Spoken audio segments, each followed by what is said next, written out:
श्रीमद् वल्लभाचार्य जी महाराज दक्षिण भारत में विक्रम संवत 1335 में इनका जन्म हुआ है। साक्षात अग्निदेव के अवतार माने जाते हैं। आप कांकरवाड़ ग्राम में इनके पूर्वज निवास करते थे और इनके पूर्वज में 7वीं पीढ़ी में ऐसे महापुरुष हुए कि जिन्होंने 100 यज्ञ करने का संकल्प लिया। 100 यज्ञ करने का संकल्प लिया, स्वयं पूरा नहीं कर पाए तो अपने वंशज को कहते गए और उसी क्रम में श्री लक्ष्मण भट्ट जी ने, ये तैलांग ब्राह्मण थे, तैलंग ब्राह्मण, उसी वंश में लक्ष्मण भट्ट जी हुए जिनकी धर्म पत्नी थी श्री इलम्मा गारू। उनकी धर्म पत्नी थी इलम्मा गारू। तो श्री लक्ष्मण भट्ट जी ने यज्ञ को पूरा किया और यज्ञ पूरा करने के बाद इन्होंने यह विचार किया कि हमारे वंश में कई पीढ़ियों से यज्ञ का कार्य चल रहा है, अब यज्ञ पूरा हुआ है तो क्यों न चलकर काशी जी में हम बृहद भंडारा करें। तो काशी जी में जब आए तो पता चला कि मुसलमानों का हमला होने वाला है। मलेच्छ लोग काशी जी पर हमला करने वाले हैं। तो ये दोनों वहां से भाग लिए और दोनों भाग लिए।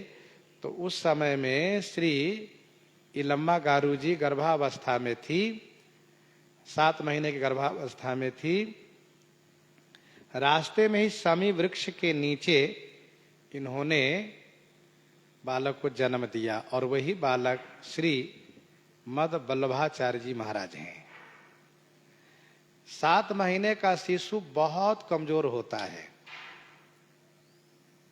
माता पिता ने देखा कि जैसे लगता हो कि गर्भपात हो गया हो और यह शिशु बचना बड़ा मुश्किल है, इस शिशु को बचाना बड़ा मुश्किल है। बहुत चेतना शून्य, बिल्कुल निश्चेष्ट और कुछ समझ में नहीं आया। तो वहीं पर शमी वृक्ष के नीचे शमी के पत्तों पर उनको लिटा करके आगे चल दिए। आगे बढ़ गए तो उनको सूचना मिली कि काशी में जो मलेच्छों का हमला होने वाला था वह न हो करके शांत हो गया। तब फिर दोनों वापस लौटे कि चलो फिर चलते हैं। जब वापस आए तो फिर उसी शमी वृक्ष के पास आए तो देखा, दूसरे दिन आए तब देखा कि पत्ते पर वह बालक लेटा हुआ है और अपने हाथ से अपने पांव को खींच करके पद अंगुष्ठ को मुख में रख करके चूस रहा है और बड़ा प्रसन्न है। और एक विचित्र घटना ये घटी है कि उस बालक के चारों तरफ अग्नि की लपटें हैं, अग्नि जल रही है, वहां कोई जा नहीं सकता। बालक बड़े प्रसन्न है, अपने पदांगुष्ठ को मुख में रख करके उसका रस ले रहा है, प्रसन्न है। तो तुरंत श्री लक्ष्मण भट्ट जी ने अग्नि शांत करने का मंत्र उच्चारण करना शुरू किया, अग्नि सूक्त का पाठ किया। अग्नि की ज्वाला शांत हुई और जैसे ही अग्नि की ज्वाला शांत हुई वैसे ही माता जी ने जब देखा तो इनके हृदय में वात्सल्य उमड़ पड़ा। लपक करके उठाया, हृदय से लगाया और काशी जी लेकर के दोनों आए और इसके बाद वहीं पर उनका संस्कार आदि हुआ, वहीं रखा। इसके बाद विद्या अध्ययन होने के बाद फिर इसके बाद थोड़े ही दिनों में सभी शास्त्रों के विद्वान हो गए। नाम रखा वल्लभ। वल्लभ जी बड़े प्रिय हैं।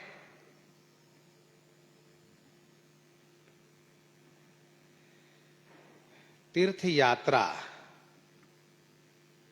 यात्रा पर निकल पड़े आप।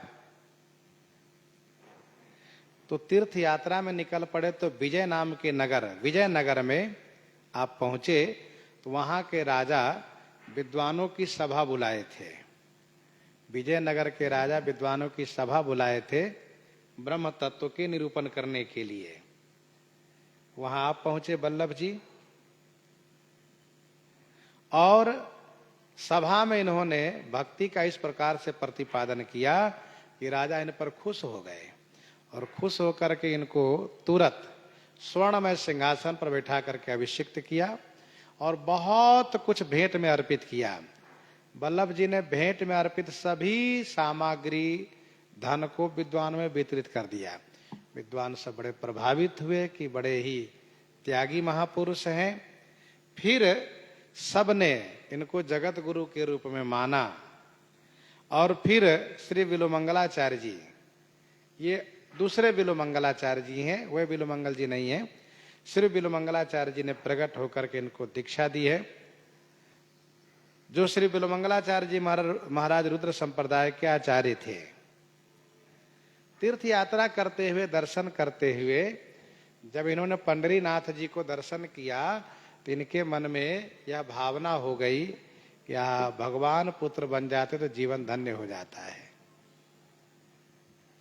एक दिन भगवान प्रकट होकर कहने लगे आप विवाह कर लीजिए। तो बहुत शर्मा गए श्री मद वल्लभाचार्य जी, प्रभु आप क्या कह रहे हैं? कहा मैं ठीक कह रहा हूं। तो इन्होंने सोचा कि मेरे मन में पुत्र की कामना हुई थी, इसीलिए ठाकुर जी ने कहा विवाह कर लो। अब प्रभु आज्ञा पहले श्रुति गाई, मना करूंगा तभी ठीक नहीं होगा। कहा अच्छा ठीक है प्रभु मैं विवाह करूंगा, लेकिन एक शर्त पर विवाह करूंगा। क्या शर्त? कहा आप पुत्र बनिएगा तब विवाह करूंगा। कहा ठीक है मैं पुत्र बनूंगा। फिर काशी जी आए हैं, फिर इनका विवाह, इन्होंने विवाह किया है विधान पूर्वक, और इनके 2 पुत्र हुए, श्री गोपीनाथ जी और श्री विठलनाथ जी। श्री गोपीनाथ जी, श्री विठलनाथ जी।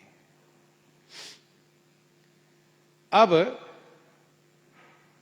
एक बार सब परिवार वर्षाने में पहुंचे श्री वल्लभाचार्य जी महाराज। तो उन्होंने देखा एक अजगर को बहुत चींटियां खा रही है।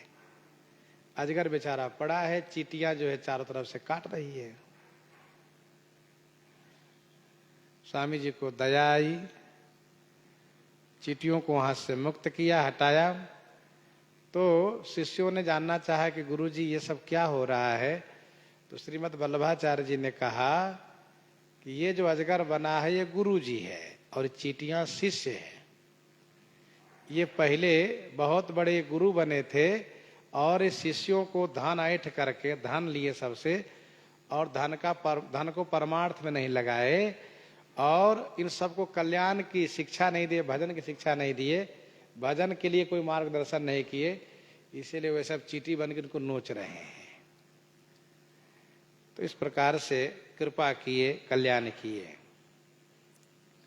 चित्रकूट में स्वामी जी जब पहुंचे हैं श्री आचार्य पद, तो वहां एक तुला दान किया जा रहा था। सोने की मूर्ति बनाकर एक सेठ तुला दान कर रहा था अपने बराबर में। कोई ब्राह्मण लेने को तैयार नहीं थे, कहीं लेंगे कहीं ऐसा ना हो कि मृत्यु हमारी हो जाए। वे मृत्यु को टालने के लिए तुला दान कर रहे थे चित्रकूट में। तो श्रीमद् वल्लभाचार्य जी ने कहा तुला दान मैं लेता हूं। तो जैसे तुला दान लेने के लिए आप आगे बढ़ेंगे तो सोने की मूर्ति ने एक अंगुली उठाई, एक अंगुली उठाई, तो वल्लभाचार्य जी ने 3 अंगुली उठाई। इसके बाद जैसे ही इन्होंने, स्वामी जी ने स्वीकार किया तुलादान को, मूर्ति चूर चूर हो गई। फिर धन को वितरित कर दिया, बांट दिया। लोगों ने पूछा एक अंगुली उन्होंने उठाया, आपने 3 अंगुली उठाई, इसका मतलब क्या था? तो आचार्य पाद ने कहा कि उसने एक अंगुली उठाई यह कहने के लिए कि आए हो तुला दान लेने के लिए, अरे कभी संध्या बंदन करते भी हो कि नहीं एको बार? तो मैंने उनको जवाब दिया एक बार नहीं, मैं 3 बार संध्या करता हूं, इसलिए मैं दान लेने का अधिकारी हूं, ब्राह्मण हूं। आपने सुना कि वह तैलंग ब्राह्मण थे, स्पष्ट किया। ऐसे स्वामी श्रीमद् वल्लभाचार्य जी महाराज इतने बड़े प्रभावशाली। अंत में सन्यास आश्रम में जाने का मन हुआ लेकिन पत्नी की अनुमति नहीं मिल रही थी। उनसे पूछा कि कहो मैं सन्यास ले लूं। कहा नहीं, आप रहिए, भजन कीजिए, सन्यास लेने क्या जरूरत है, सन्यासी बनने क्या जरूरत है, आप यही भजन कीजिए। घर में आग लगी, और जिस घर में आग लगी उसी में वे थे आचार्य पाद श्रीमद वल्लभाचार्य जी। तो पत्नी ने कहा, अरे जल्दी वहां से भागो, जल्दी वहां से भागो। तो समझ लिए भागो का मतलब आदेश हो गया, भाग लिए और जाकर के गंगा जी में स्नान किया और सन्यास आश्रम धारण कर लिए, दंडधारी हो गए। ऐसे महापुरुष विलक्षण।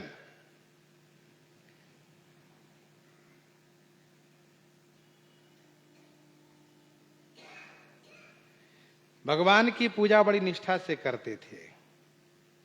श्याम हमारे है सदा, श्याम हमारे है सदा, मैं हूं उनको दास, रक्षक मेरे सर्व विधि, उनकी मोह को आस, सर्वभाव ते सेव्य है सदा हमारे श्याम, यही आपनो धर्म है नहीं दूजे ते काम। बड़ी निष्ठा पूर्वक शिक्षा देते थे और स्वयं भजते थे, भजन कराते थे। एक सज्जन संत जी थे, वे क्या करते थे कि ठाकुर जी के विग्रह भी रखे थे और शालिग्राम रखे थे, दोनों रखे थे। देखो शालिग्राम रखते हैं, चरणोदक शालिग्राम भगवान का होता है, तो शालिग्राम भगवान को भी रखे थे और ठाकुर जी का विग्रह स्वरूप भी रखे थे। लेकिन ये था कि वे ठाकुर जी के विग्रह को विशेष मानते थे और शालिग्राम भगवान को कम मानते थे। तो आचार्य पाद ने उनको समझाया, बहुत प्रकार से समझाया, चाहे जितना समझाया पर उन्होंने माना नहीं। वे क्या करे, ठाकुर जी को शयन करावे तो ठाकुर जी को नीचे लिटा दे और उनके ऊपर शालिग्राम भगवान को रख दे, उनके हृदय पर।